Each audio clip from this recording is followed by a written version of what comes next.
ओम शांति। 7 मई 2023 ईश्वरीय ज्ञान। आज की अव्यक्त मुरली। Revise date 26/11/94। हेडलाइन: परमात्म पालना और परिवर्तन शक्ति का प्रत्यक्ष स्वरूप। सहज योगी जीवन। परमात्म पालना और परिवर्तन शक्ति का प्रत्यक्ष स्वरूप।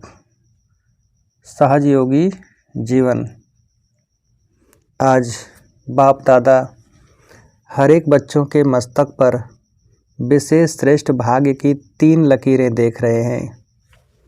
सर्व बच्चों का भाग्य तो सदा सर्वश्रेष्ठ है ही, लेकिन आज विशेष 3 लकीर चमक रही है। एक है परमात्म पालना के भाग्य की लकीर, और दूसरी है बेहद के ऊंचे ते ऊंचे पढ़ाई के भाग्य की लकीर। तीसरी है श्रेष्ठ मत प्राप्त होने के भाग्य की लकीर। चाहे लौकिक चाहे अलौकिक, हर एक को इस जीवन में ये 3 प्राप्तियां होती ही हैं। पालना भी मिलती, पढ़ाई भी मिलती और मत भी मिलती है।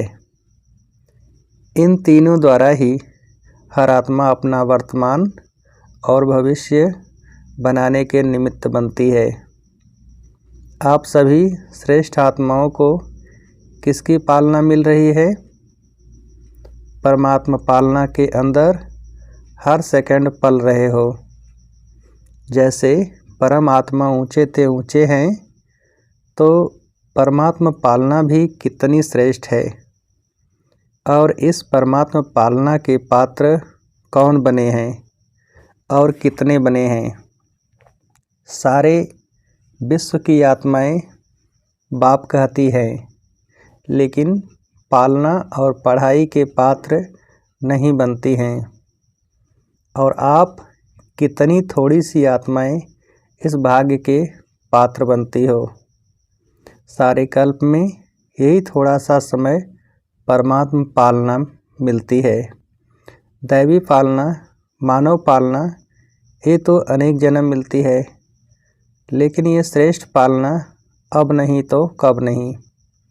ऐसे श्रेष्ठ भाग्य की श्रेष्ठ लकीर सदा अपने मस्तक में चमकते हुए अनुभव करते हो।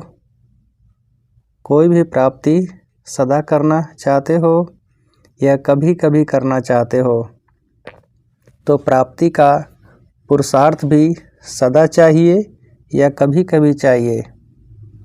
और सदा तीव्र चाहिए या कभी साधारण कभी तीव्र? प्रैक्टिकल क्या है? चाहना और प्रैक्टिकल में अंतर हो जाता है ना। सोचते तो बहुत हो, लेकिन स्मृति में कम रखते हो। सोचना स्वरूप बनना है या स्मृति स्वरूप बनना है? स्मृति स्वरूप बनने वाले हो ना, तो एक बात भी स्मृति में रखो कि अमृत बेले आपको उठाने वाला कौन? बाप का प्यार उठाता है। दिन का आरंभ कितना श्रेष्ठ है, और बाप स्वयं मिलन मनाने के लिए बुलाते हैं, रूह रिहान करते हैं, शक्तियाँ भरते हैं। तो हर दिन का आदि कितना श्रेष्ठ है। बाप की मोहब्बत से उठते हो कि कभी कभी मजबूरी से भी उठते हो? यथार्थ तो मोहब्बत के गीत आपको उठाते हैं। अमृत बेले से बाप कितना स्नेह से बुलाते हैं, उठाते हैं। मीठे बच्चे, प्यारे बच्चे, आओ। तो जिसका आदि इतना श्रेष्ठ है, तो मध्य और अंत क्या होगा? श्रेष्ठ होगा ना। बाप दादा देख रहे थे कि कितना पालना का भाग्य वर्तमान समय बच्चों को प्राप्त है। जितना प्राप्त है उतना फ़ायदा उठाते हो। स्वप्न में भी संकल्प मात्र नहीं था कि इतने भाग्य के पात्र बनेंगे। सोचने से बाहर था, लेकिन मिला कितना सहज। बाप के प्यार की पालना का प्रैक्टिकल स्वरूप ही है सहज योगी जीवन। जिससे प्यार होता है उसके लिए मुश्किल परिस्थिति का या मुश्किल कोई भी बात देखी सुनी नहीं जाती। तो बाप ने भी मुश्किल को सहज बनाया है ना। सदा सहज है तो सदा ही पुरुषार्थ की गति तीव्र हो। आज बहुत पुरुषार्थ अच्छा है और कल थोड़ी परसेंटेज कम हो गई तो क्या सहज सहज कहेंगे? क्या सदा सहज कहेंगे? सदा मुश्किल कौन बनाते हैं? स्वयं ही बनाते हो ना। कारण क्या? सोचने की तो आदत है, लेकिन स्मृति स्वरूप के संस्कार कभी इमर्ज रखते हो, कभी मर्ज हो जाते हैं। क्योंकि स्मृति स्वरूप सो समर्थ स्वरूप। सोचना यह समर्थी स्वरूप नहीं है, स्मृति समर्थी है। विस्मृति में क्यों आ जाते हो? आदत से मजबूर हो जाते हो। अगर मजबूत नहीं तो मजबूर हो जाएंगे। जहाँ मजबूत हैं वहाँ मजबूरी नहीं है। जब ओरिजिनल आदत विस्मृति की नहीं है, आदि में स्मृति स्वरूप प्रारब्ध प्राप्त करने वाली देव आत्माएं हो, योग लगाने का पुरुषार्थ नहीं करते, लेकिन स्मृति स्वरूप की प्रारब्ध प्राप्त करते हो, तो आदि में भी स्मृति स्वरूप का प्रत्यक्ष जीवन है। और अनादि आत्मा जब आप परम धाम से आई तो आप विशेष आत्माओं के संस्कार स्वतः ही स्मृति स्वरूप हैं। और अंत में संगम पर भी स्मृति स्वरूप बनते हो ना। तो अनादि, आदि और अंत तीनों ही काल स्मृति स्वरूप है। विस्मृति तो बीच में आई, तो आदि अनादि स्वरूप सहज होना चाहिए या मध्य का स्वरूप। सोचते हो कि हाँ मैं आत्मा हूँ, लेकिन स्मृति स्वरूप हो चलना, बोलना, देखना, उसमें अंतर पड़ जाता है। तो यह स्मृति में रखो कि हम परमात्मा पालना की अधिकारी आत्माएं हैं।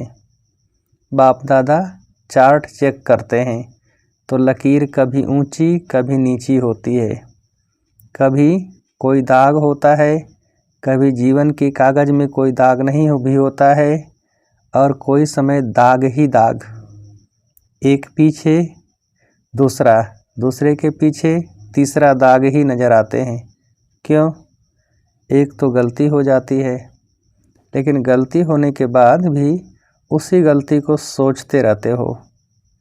क्यों, क्या, कैसे, ऐसे नहीं वैसे, कई रूप से बात को छोड़ते नहीं हो। बात आपको छोड़कर चली जाती है, लेकिन आप बात को छोड़ते नहीं हो। जितना समय सोचने स्वरूप बनते हो, यथार्थ स्मृति स्वरूप नहीं बनते हो, तो दाग के ऊपर दाग लगाते हैं। पेपर का टाइम कम होता है, लेकिन व्यर्थ सोचने का संस्कार होने के कारण पेपर का टाइम बढ़ा देते हो। सेकंड पूरा हुआ और निर्विकल्प स्थिति बन जाए, यह संस्कार इमर्ज करो। निर्विकल्प बनना आता है ना। अपने श्रेष्ठ भाग्य को स्मृति में लाकर सदा हर्षित रहो। अपने परमात्मा पालना को सदा बार बार स्मृति में लाओ। सुनना भी आता है, सोचना भी आता है, लेकिन फ़र्क क्या पड़ जाता है? बाप दादा बच्चों का खेल देखते रहते हैं। सारे दिन में क्या क्या खेल करते हो, ये रात्रि को चेक करते हो ना। माया के खिलौने बड़े आकर्षण वाले हैं, तो उन खिलौनों से खेलने लग जाते हो। पहले तो बहुत प्यार से माया खेल कराती है, और खेल कराते कराते जब हार खिलाती है तब होश में आते हैं। मेजॉरिटी में एक विशेष शक्ति की कमी रह जाती है। कभी बहुत अच्छे चलते हो, कभी उड़ते हो, आगे बढ़ते हो, लेकिन फिर नीचे क्यों आ जाते हो? इसका विशेष कारण क्या? परिवर्तन शक्ति की कमजोरी है। समझते भी हो कि ये यथार्थ नहीं है, लेकिन परिवर्तित होने की कमी हो जाती है। ब्राह्मण जीवन में परिवर्तन में आ गए। अब कोई कहेंगे कि मैं ब्राह्मण नहीं हूँ। सभी अपने को बीके लिखते हो ना, हम ब्राह्मण हैं, यह समझते हो ना। ब्राह्मण जीवन में जो परीक्षाएं आती हैं उसमें परिवर्तन करने की शक्ति आवश्यक होती है। जब व्यर्थ संकल्प चलते हैं तो समझते भी हो कि ये व्यर्थ है, लेकिन व्यर्थ संकल्पों का बहाव इतना तेज होता है जो अपने तरफ खींचता जाता है। जैसे नदी का व सागर का बहुत फोर्स होता है, तो कितना भी अपने को रोकने की कोशिश करते हैं, लेकिन फिर भी बहते जाते हैं। समझते भी हो, सोचते भी हो कि ये ठीक नहीं है, इससे नुकसान है, फिर भी बहाव में बह जाते हो। इसका कारण क्या? परिवर्तन शक्ति की कमी। पहला विशेष परिवर्तन है स्वरूप का परिवर्तन। मैं शरीर नहीं लेकिन आत्मा हूँ, यह स्वरूप का परिवर्तन है। यह आदि परिवर्तन है। इसमें भी चेक करो तो जब देह भान का फोर्स होता है तो आत्म अभिमान के स्वरूप में टिक सकते हो या बह जाते हो। अगर सेकंड में परिवर्तन शक्ति काम में आ जाए तो समय संकल्प कितने बच जाते हैं, वेस्ट से बेस्ट में जमा हो जाते हैं। पहली परिवर्तन शक्ति है स्वरूप का परिवर्तन और स्वभाव का परिवर्तन। पुराना स्वभाव पुरुषार्थी जीवन में धोखा देता है। समझते भी हो कि यह मेरा स्वभाव यथार्थ नहीं है और यह स्वभाव समय प्रति समय धोखा भी देता है, यह भी समझते हो, लेकिन फिर भी स्वभाव के बस हो जाते हो। फिर अपने बचाव के लिए कहते हो कि मेरा भाव नहीं था, मेरा स्वभाव ऐसा है, मैं चाहता या चाहती नहीं हूँ, लेकिन मेरा स्वभाव है। ब्राह्मण बन गए तो जन्म बदल गया, संबंध बदल गया, माँ बाप बदल गए, परिवार बदल गया, लेकिन स्वभाव नहीं बदला। फिर रायल शब्द कहते कि मेरी नेचर है। तो पहली कमजोरी स्वरूप का परिवर्तन, दूसरा स्वभाव का परिवर्तन, तीसरा संकल्प का परिवर्तन। सेकंड में व्यर्थ को समर्थ में परिवर्तन करो। कई समझते हैं बस आधा घंटे का तूफान था, आधा घंटा 15 मिनट चला, लेकिन आधा घंटा व 15 मिनट की कमजोरी संस्कार बना देती है ना। जैसे शरीर में अगर कोई बार बार कमज़ोर होता रहे तो सदा के लिए कमज़ोर बन जाते हैं। तो 15 मिनट कोई कम नहीं है। संगम युग का एक एक सेकंड वर्षों के समान है। तो ऐसे अलबेले नहीं बनो। भल थोड़ा ही चला लेकिन गंवाया कितना। जब कदम में पदम कहते हो तो 15 मिनट में कितने कदम उठेंगे और कितने पदम गंवाए। जमा में तो हिसाब अच्छा रखते हो कि कदम में पदम जमा हो गया, लेकिन गंवाने का भी तो हिसाब रखो। तो न चाहते हुए भी संस्कार खींचते हैं। जो भी बात बार बार होती वो संस्कार रूप में भर जाती है। तो संकल्प परिवर्तन करो। सिर्फ सोचते नहीं रहो करना नहीं चाहिए, हो गया, क्या करूं, नहीं, सोचो और करके दिखाओ। कहते हो बीती को बिंदी लगाओ, एक दो को ज्ञान देते हो ना। कोई आकर बात करेंगे तो कहेंगे ठीक है बिंदी लगा दो, लेकिन स्वयं बिंदी लगाते हो। बिंदी लगाने लिए कौन सी शक्ति चाहिए? परिवर्तन शक्ति। परिवर्तन शक्ति वाला सदा ही निर्मल और निर्माण रहता है। जैसे पहले भी बाप दादा ने सुनाया है कि मोल्ड होने वाला ही रियल गोल्ड है। रियल गोल्ड की निशानी है वो मोल्ड हो जाएगा। तो चेक करो कि परिवर्तन शक्ति समय पर काम आती है या समय बीत जाने के बाद सोचते ही रहते हैं। तो परिवर्तन शक्ति को बढ़ाना है। जिसमें परिवर्तन शक्ति है वो सबका प्यारा बनता है। विचारों में भी सहज रहेगा।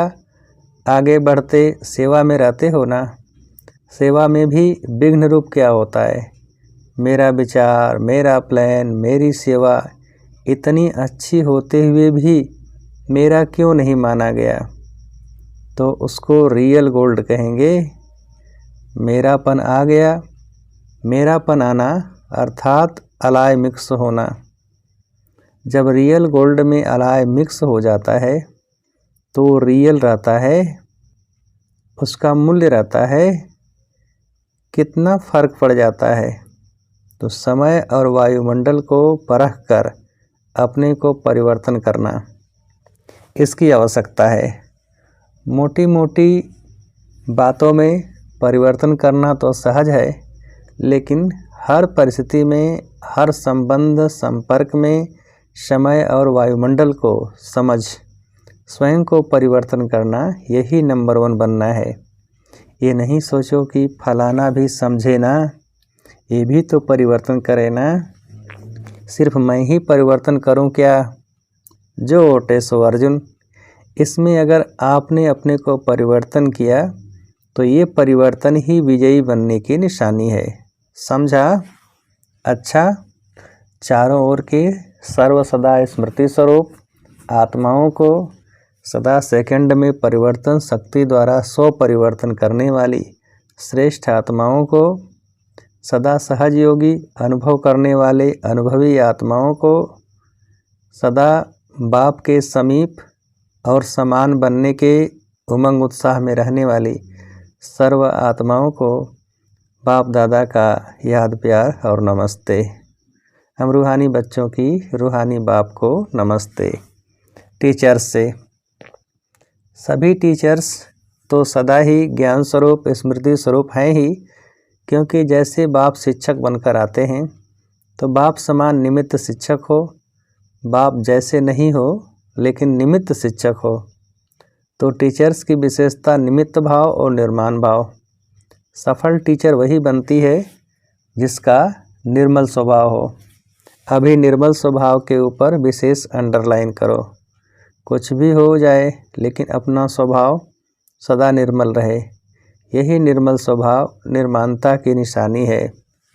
तो अंडरलाइन करो निर्मल स्वभाव। बिल्कुल शीतल, शीतलता का गायन शीतला देवी है। तो निर्मल स्वभाव अर्थात शीतल स्वभाव। बात जोश दिलाने की हो लेकिन आप निर्मल हो, तब कहेंगे सफल टीचर। तो बाप दादा फिर भी अंडरलाइन करा रहा है किस पर? निर्मल स्वभाव। समझा? अच्छा, प्रश्न एक है, सबसे बड़ा खजाना कौन सा है जिससे ही ज्ञान और योग की परख होती है? प्रश्न है, सबसे बड़ा खजाना कौन सा है जिससे ही ज्ञान और योग की परख होती है? उत्तर, सबसे बड़ा खजाना है खुशी। चाहे कितना भी ज्ञान हो, योग हो, लेकिन खुशी की प्राप्ति नहीं तो ज्ञान ठीक नहीं। कोई भी परिस्थिति आ जाए, खुशी गायब नहीं हो सकती। अविनाशी बाप का अविनाशी खजाना मिला है, इसलिए खुशी कभी गायब नहीं हो सकती। योग लगाते लेकिन खुशी नहीं तो योग ठीक नहीं। आपकी खुशी देख दूसरे आपसे पूछें कि क्या आपको मिला है। यही ज्ञान और योग की प्रत्यक्षता का साधन है। दूसरा प्रश्न, किस लगन के आधार पर विघ्नों की समाप्ति स्वतः हो जाती है? किस लगन के आधार पर विघ्नों की समाप्ति स्वतः हो जाती है? उत्तर, एक बाप दूसरा न कोई। इसी लगन में मगन रहो तो विघ्न टिक नहीं सकता। विघ्न है तो लगन नहीं। विघ्न भल आए लेकिन उसका प्रभाव न पड़े। जब स्वयं प्रभावशाली आत्मा बन जाते तो किसी का प्रभाव नहीं पड़ सकता। जैसे सूर्य को कोई कितना भी छिपाए तो छिप नहीं सकता, सदा चमकता रहता है। ऐसे ही प्रभावशाली आत्माओं को कोई भी प्रभाव अपनी तरफ खींच नहीं सकता।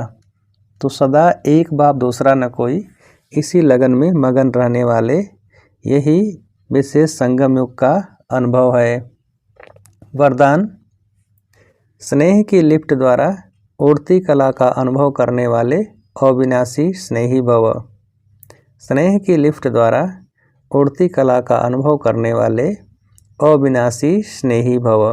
विस्तार: मेहनत से मुक्त होने के लिए बाप के स्नेही बनो।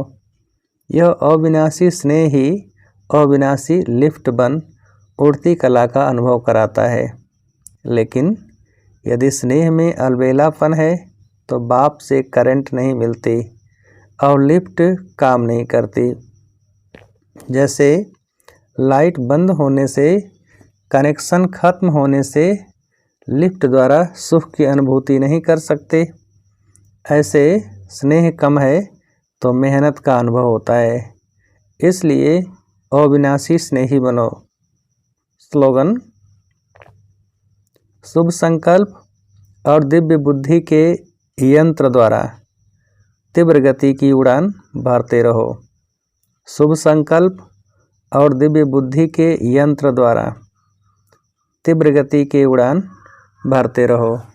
अच्छा, ओम शांति।